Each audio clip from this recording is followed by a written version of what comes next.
you know what cheese curds, motorcycles, and surf rods have in common? Turns out the best of all come from Wisconsin. That's right. We're talking the 77-year-old, family-owned American company, St. Croix Rod, where the surf is no part-time business. Offering 41 models across 5 distinct surf series, St. Croix has been designing and handcrafting high-performance, tech-forward surf rods for decades. Simply put, St. Croix combines the best technology and components with the lengths, powers, and actions demanded by discerning anglers up and down the Striper coast. All this to say that St. Croix is the premier choice for anglers who demand the best rods on earth. Check out the full lineup at stcroixrods.com. Beginning in the 1970s as a mail-order catalog, the Surfcaster has long been known as the source for hard-to-find surf fishing gear, and I've been personally shopping with them since the 1980s. They offer honest advice and the best recommendations regardless of your experience level, and will tailor their suggestions to what you actually need. As you would expect from a business that's been serving the surfcasting community for 50 years, their prices are competitive and delivery is always quick and secure. They want you to have the best possible experience in the surf and have the knowledge and inventory to put the right gear in your hands to make that happen. So check out the Surfcaster at www.thesurfcaster.com, and if you're in the area, stop into their brand new brick and mortar store in Shelton, Connecticut. Welcome back to the Surfcast Podcast. Make sure you are subscribed, following along on all of the different platforms, including social media. Just want to say that again. Today, we are going to talk about something specific, but before we get there, I want to say something kind of general that's going to lead into today's topic. When it comes to choosing plugs, when it comes to choosing flies, but let's stick with plugs because this is the Surfcast Podcast, not the Flycast Podcast. When it comes to choosing plugs, anglers get completely stuck and perseverate on how something looks. And I don't just mean how it looks in the package. We hear this all the time. Oh, this paint job's to catch the fisherman. Oh, this is to catch the fisherman. Oh, this looks like something. I don't even mean that. I mean, in the water, people get hung up potentially on what something looks like. And we need to constantly remind ourselves that fish are not human beings and that they potentially are seeing, and I'm not even just saying visually, but they are perceiving, as I use in my seminars, perceiving things differently than we are. And so when you're choosing a plug, you really need to break away from what you think you're seeing and try to think more about what the fish are perceiving. And so with that, the first time I had ever heard this concept was from Toby. And Toby, when you said it in an article, I believe it was an article I read it for the first time, blew my mind. And then when I interviewed you for the seminar series, I made you talk about it and you blew everyone else's mind. So this is a perfect example of the more general concept that I just introduced. So I'm going to let you go from there and tell us what specifically we're going to talk about today. So the concept here is that the needlefish is the best lure to use to round bunker and to replicate bunker in the surf. Now let that sit for a second. Everybody's going, wait, not sand eels? All right, keep going. Yeah, I when I look at it, because you said sand eels, it triggered me. When I look at a needlefish, that is not a sand eel is not the first thing I think of. It was, to a degree, for a long time. Yeah, I associated it with my mind, but it quickly moved off of that. When you look at the side profile, okay, if you're holding up, if you got a bunker in your hand and you're holding that up in front of you at an arm's length, and you got a needlefish in your hand and you're holding that at arm's length, they're both next to each other. Yeah, from that perspective, they don't look alike to us in the air, in the middle of the day. No, they don't look like each other. But where it came from in my mind, where I made this comparison, goes to something I'm starting to see a theme in where a lot of my thoughts come from. It was spring river fishing for stripers. Oh, interesting. That was, for quick sidebar, that's one of the first things that I really took upon myself. One of the first types of striper fishing I took upon myself to dissect and go into beyond anything I could find anywhere else, and really had to dig into things myself and practice theories and test these ideas and concepts out, because there's a lot of surf fishing books and articles and stories and things out there, but there wasn't a whole lot that I could connect to fishing the rivers in the spring for stripers on herring. Right. Well, and in other places too, you had the benefit of a lot of old timers. There's some places where you had some really great guys show you some stuff. So this was you sort of branching out on your own, is what you're saying. Yeah. Yeah. So at one point along the way, again, using like that mentor, guys teaching me kind of a thing, I was at a shop and we were talking about the spring run, and I don't even remember what the lure was. It might have been a redfin I was talking about, and one of the guys that really knew the river fishery better than I took it from my hands, and he took it and held it up over his head and looked up at it towards a light. And he's like, "Yeah, that'll work. That looks like a herring." I was like, what the hell did I just see? It didn't make any sense. And the reason he did that in that location is a lot of the river spring fishing is done around bridges and shadow lines, whether it's from the shoreline or different things along those. So the idea, I guess, is he was taking that, striped bass is more towards the bottom, a river herring is going up over its head, silhouette set off by the light. So he took that and it looks like the the silhouette of the belly of a herring. And it was monumental to me to look at a lure in that regard, because I always looked at lures as they sit on a tackle shop shelf in the packaging, whether it's a bubble pack or a baggie or whatever. You're looking at the side profile. Like, that's how lures are sold, by the side profile on a shop shelf. The color, if you have, let's take a mackerel plug. No lure builder, designer that puts any thought into the packaging and how it sits on the shelf is then going to show the white belly of a mackerel plug, because you want to see that other part. But if you look at it, for the most part, the fish aren't looking from the side. They're sure as hell mostly not looking from the top down on it. That's right. There's probably come up with a 1 out of 68 times they'll see it in that perspective. They're seeing it from the bottom more often than not, or a down and up, or at an angle. Even from the direct side profile is probably pretty limited. So taking that concept, looking at the herring, looking at the silhouette of a bunker, then from below, because bunker quite often in the shallow surf situations are near the surface, and then the striped bass are at some degree below them. Looking up at that silhouette on the sky looks like the silhouette of a needlefish.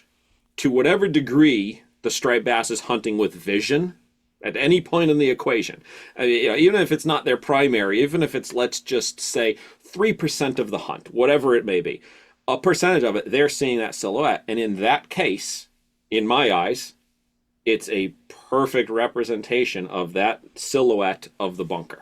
Well, and I'll even go further than that, because I think you're couching a little bit what you're saying, because how aggressive I get about the way a striper can see and striper's visual cues. We haven't even got into any of this on the podcast, but I have some very serious feels about what a striper can see based on the data. But forget about, them looking up at the silhouette, which I don't disagree with you, by the way. I feel like that does play a role. How much of a role, we don't know, and it depends on day versus night, all that stuff. But a lot of anglers look at a bunker and they're like, oh, it's V wedge shaped and it gets really thin at the bottom. But if you're looking directly up on it, that's not what they're going to see.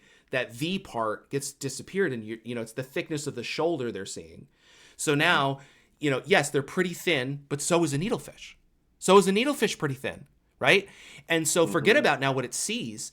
The vibration of what that bunker is putting straight down at the fish is probably pretty similar to what a needlefish is putting out, because they're not super wiggly. They move pretty smoothly through the water, and they flow through the water, right? They're kind of move, unlike some other fish are like darting through the water and stuff. They kind of just move with the current. Does that matter to you? I mean, does that play a factor in the needlefish being effective in that way? Absolutely. That's like the secondary piece of it, of the, putting that mindset out there that the needlefish being the best representation of the bunker in the surf is the way you can make a needlefish work across a current. And I'm running into that all the time, that where I'm fishing with bunker present, either potentially or actually at the moment, there's current running. So the way a needlefish comes across, whether it's on a dead drift, when you're imparting action on it at different degrees, it looks really, really similar. Now, there are other lures that act similarly in that scenario. A glide bait, a darter, do a lot of those. A banana plug, which whole other subject, but I mean, that was straight up made to replicate a bunker, which again, right. Too, you take the bunker, you take the banana plug and the needlefish, and let's just look at that silhouette from somewhat below. They're really freaking similar. Yeah, that's right. So it's sort of those, what are they looking at with a striped bass, perceiving? There's so many cues that come from the needlefish that, in my perception or assumption, give off bunker to the striped bass, that it keeps adding on. If you let's compare a Danny. A lot of guys, a lot of surfcasters would probably think like a Danny is a good bunker plug, meaning there's bunker around, you throw a Danny. I mean, the way that thing wiggles on the surface, aside from, a bunker with whirling disease, I've never seen them do that twitchy thing up on the top. Even when I've fished live bunker on a boat and we are pitching them out there, you launch them as high as you can so they hit the water, it stuns them, they do some surface swimming stuff. It still doesn't look like those, like a Danny. It looks more like a surface running needlefish that's like nosing its way along the top. Like every time I consider different traditional bunker replicating plugs, I can come up with reasons why, in my opinion, the needlefish does it better.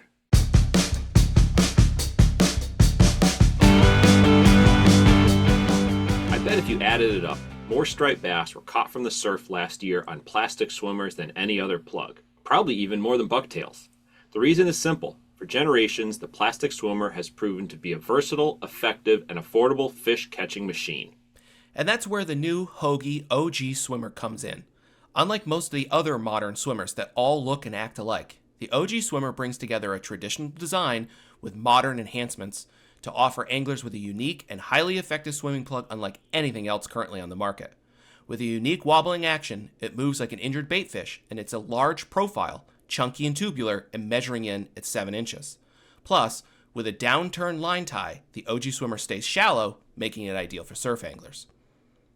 All of this is tied together in an extra hard body that's through-wired and decked out with VMC hooks and a hand-tied bucktail teaser. And just like the Hogy needlefish, you won't find a rear hook on this lure, which is better for the fish, better for your hands, and easier on your wallet. This is all part of the Hook One platform, as well as Hogy's new core philosophy, quality for today, conservation for tomorrow.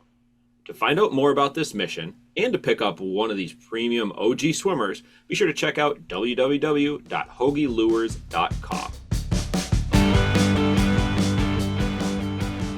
So I completely agree with you in terms of the Danny, but the fact of the matter is, and I can hear guys screaming at their truck radio right now, all the times they've caught in a pencil popper or a Danny or whatever noisy metal lip, etc. Can I give you my theory of why I think that is? I think it's because a lot of times when the fish are around enough bunker that you can see, it means there's probably a lot of it, and the fish are being aggressive. And so now they're keying in on things that are aggressive. There's probably competition. And so you can do well on those more aggressive, noisier, and I don't just mean sound, I mean vibration, noisier plugs.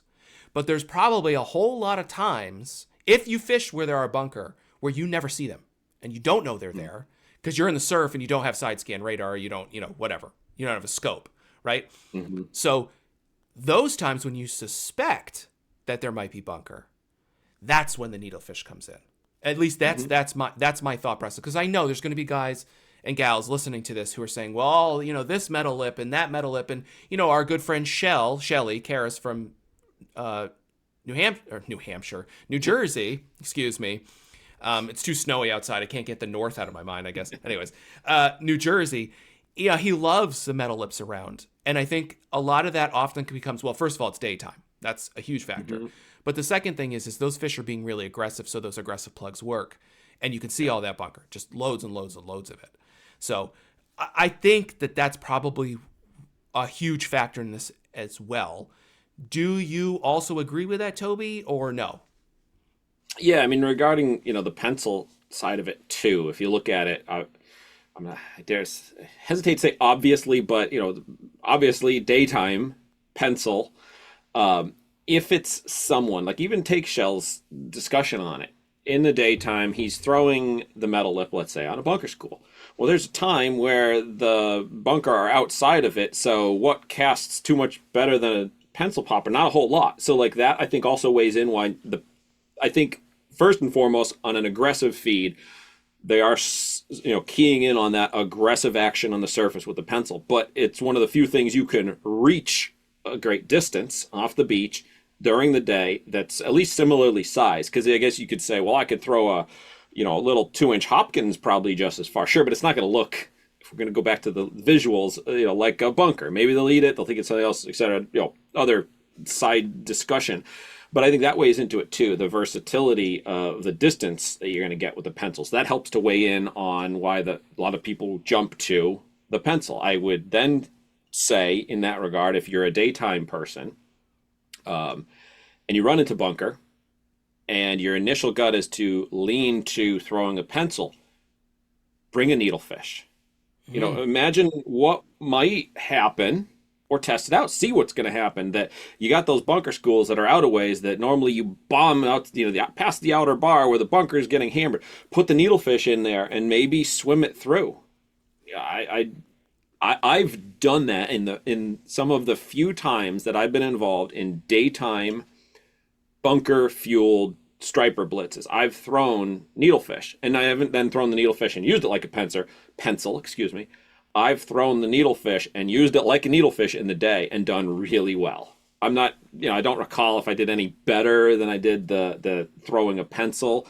I'm obviously not able to reach them with some other stuff to really test if it had anything to do with what I was throwing.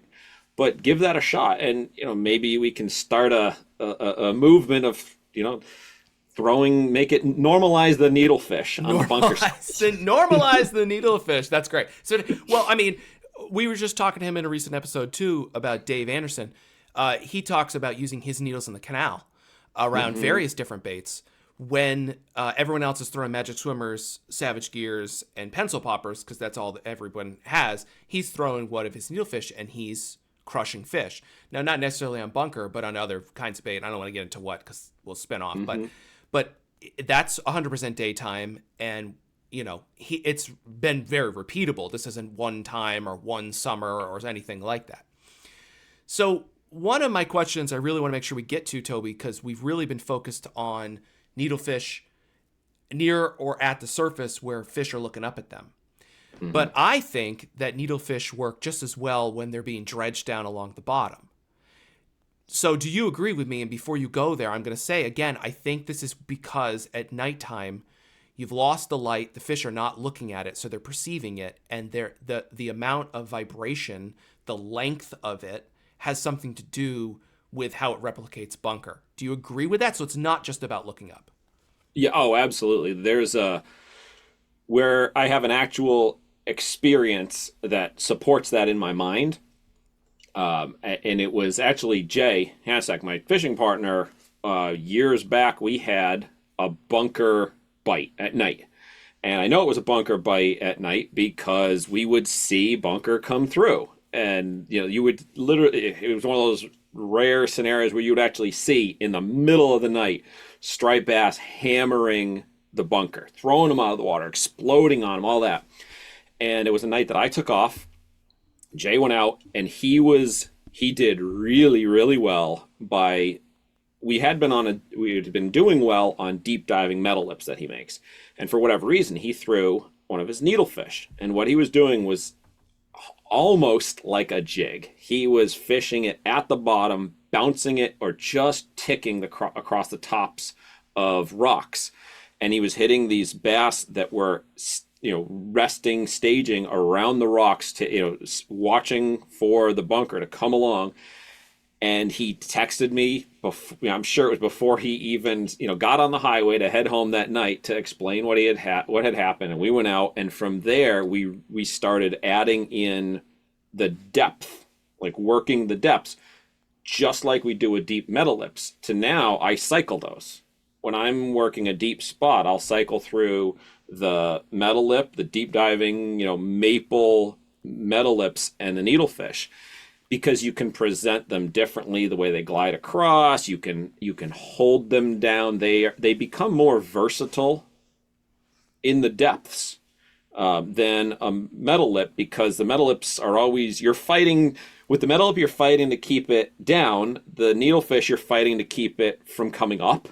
So you're working different forces, different directions. So I think even in just doing that, by which force you're fighting, the float or the sink, you're presenting it differently. So you're presenting something different to the fish. You're giving a different perspective, but it's worked so well with the needlefish at depth that in that case, it is more than just looking up. Now, I think in some of these spots, they are still looking up at them. So there's a degree of angle. Sure.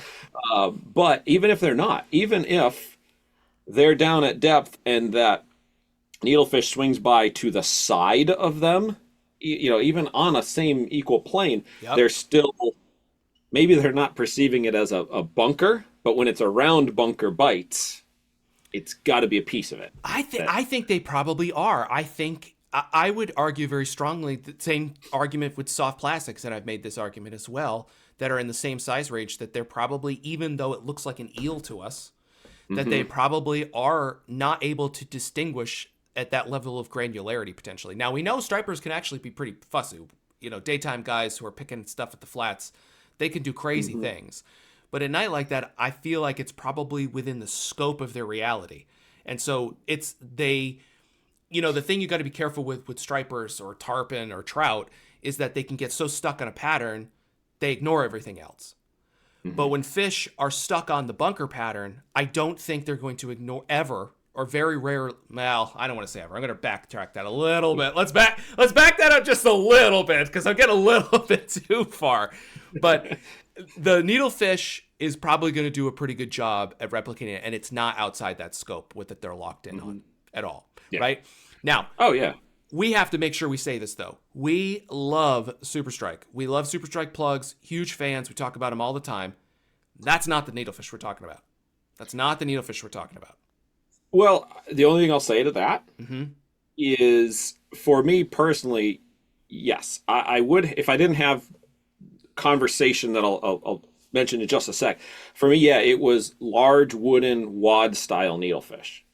But I had a conversation with someone at one point that was unable to acquire them, because they're not the easiest thing, because there's no, a commercially ready available. I'm not walking into my local tackle shop and on average walk into the shelves and buying a wad style needlefish. That's the, let's call it 8 to 12 inch large oversized needlefish that was originated in Block Island. You're going to see more often than not the Super Strike needlefish. So this guy that I was talking to years back, he told me, he's like, I didn't have access to any of the woods. I wanted to start playing around with this concept of the needlefish replicating the bunker. So he took the standard weighted, but the largest of the Super Strike needles. What's that? The 7 inch or 7? It's just short of 7, I think. Yeah. All right. So the largest standard weight needle that Steve makes. Went with a single belly treble like we do, and he put a large dressed feathery tail on the back. And he was able to essentially replicate the same concept. He provided a large silhouette. Now, is it exactly the same silhouette as the wad? No, absolutely not. But it's still, not every bunker is exactly the same size. Yeah. Maybe he's just slightly more replicating what I call that middle size, the candy bar size bunker. It didn't matter. It's still similar. Now, it's not, they don't fish quite the same, but it's another option so that you're not scrambling, oh, well, crap, this is useless to me. I don't have access to the wads. But personally, for me, given the choice between, in this scenario, a Super Strike needle and a Jay or Dave's Surf Asylum or a handful of other guys that are making them. Yeah, I'm going to lean. Yeah, I'm leaning for the wooden wad style, certainly. Yeah, and so I'll totally agree with you, but I will say I feel very strongly that the Super Strike is potentially not the right choice in this particular case, even knowing that story. And if you're looking for some readily available, I could throw out two. One is from Hoagie, their new one that they just came out with. That's going to get you deeper, though. It's a heavier, you're not going to be able to sort of float that in a lot of really shallow waters. It's definitely going to get down deeper. But 24/7, our buddy Elliot, he also, this is total unaffiliation. I don't get anything from him. But his plugs you can generally get fairly regularly. And again, a lot of anglers will look at them. They're pretty thin. They're, long, 9-inch. They're thin. Yep. And everyone says, oh, needlefish, sand eel. But that's a big profile. And the way they move and stuff, I think that they work really good in this case. I think that they're, and they're, again, you can get them. And then there's the 7. Yeah. Then there's the 7, which is a smaller one, which is also an option. But I generally don't use that as much around this particular situation. Yeah, I started using his in the last couple of years, the 9-inch one, being that it's generally, that one does, for me, run shallower. Yes, it's a shallower. Yes, absolutely. Yeah, so I have a couple of places that previously Jay's needles, I had to make some like super thin, lighter pine ones that would stay higher, and I've just over time run very low on them because they're so effective and there's some large fish and of structure, etc., that I've been using the 24/7 in those scenarios, and they stepped right into sequence without missing a beat. So yeah, I apologize to Elliot. I forgot about that one as well. But I mean, those two that kind one you can find. Yeah, those two kind of run the gamut of really high. Yeah. If you go 7, 9, Hoagie, you kind of got really high because those 7-inch ones from him from 24/7 are like really, they're really near the surface. You can kind of run the gamut of the water column with those, and fairly easy to get, compared to, trying to get something from Dave or Frank or, even Don, after hours, something. That stuff can get harder to get. So, yeah. So get out there, Toby, right? With the bunker, get out there with the needle, give it a shot. Maybe make it the first thing out of your bag. What do you think of that? It's the first thing that goes into my bag if I know there's bunker around. It's absolutely the first thing that comes out if I know there's bunker there. So hopefully this season it'll do the same thing for you. This has been a weekly edition of the Surfcast Podcast. You can find out more about the podcast at surfcastpodcast.com, or definitely check us out on social media, Facebook, Instagram, at the Surfcast Podcast.